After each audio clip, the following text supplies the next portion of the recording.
So hi everyone, good morning all of you. So जो भी student English honours के हैं और जिनका पेपर 8 में ए से है, तो उनके लिए ये है इम्पॉर्टेंट क्वेश्चन।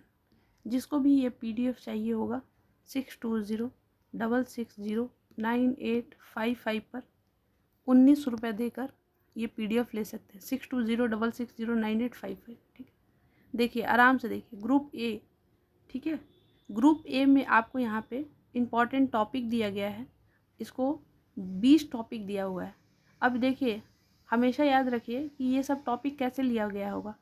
2006 से लेकर अभी तक का जो भी एग्ज़ाम हुआ है उन सब में जो जो कई बार पूछा गया है, सो वही होता है इम्पॉर्टेंट, वही होता है कि हाँ सवाल इसी से आएगा। तो ये हो गया आपका टॉपिक। अब आप इसको कैसे कैसे ही इसको करिएगा, टाइम तो कम है। इसको आराम से गूगल यूट्यूब पर डाल के थोड़ा सा चीज़ों को समझ जाइए, उसके बाद अपने वे से लिख लीजिएगा। और लिखने तो आपको आता ही होगा, और अगर नहीं आता होगा तो भी देखिए, एक बात बताइए कि अच्छा ऐसे कैसे लिखाता होगा, ऐसे कैसे लिखाता होगा।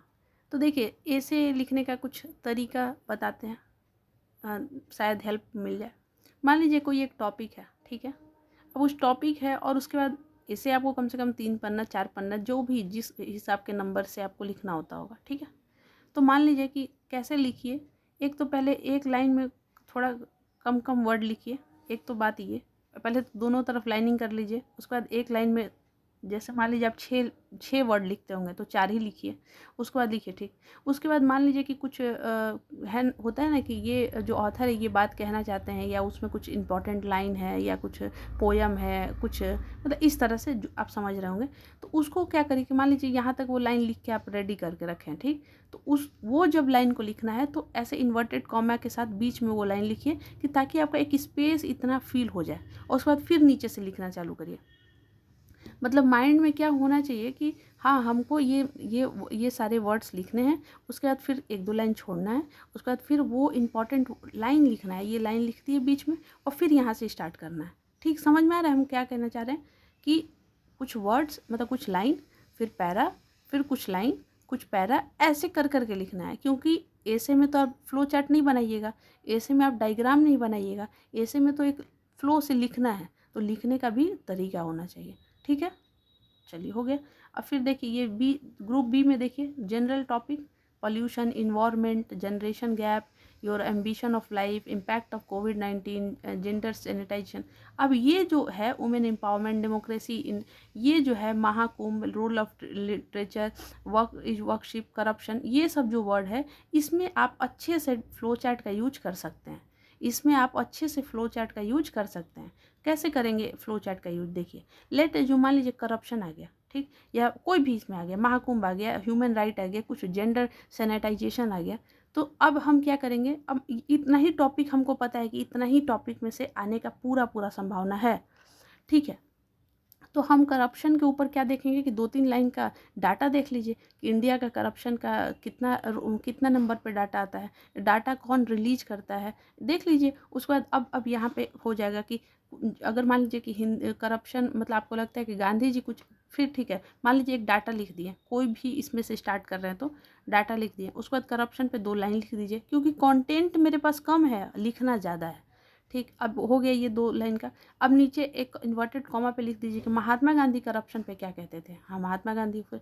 अब फिर उसके बाद आइए, उसके बाद एक बॉक्स बनाइए और लिखिए कि वाई मतलब पीपल नहीं, why some people behaviour become so corrupt. नहीं, मतलब ये तो लाइन गलत हो जाएगा। कि आपको लिखना है कि there are the lots of thing but people are indulge in corruption.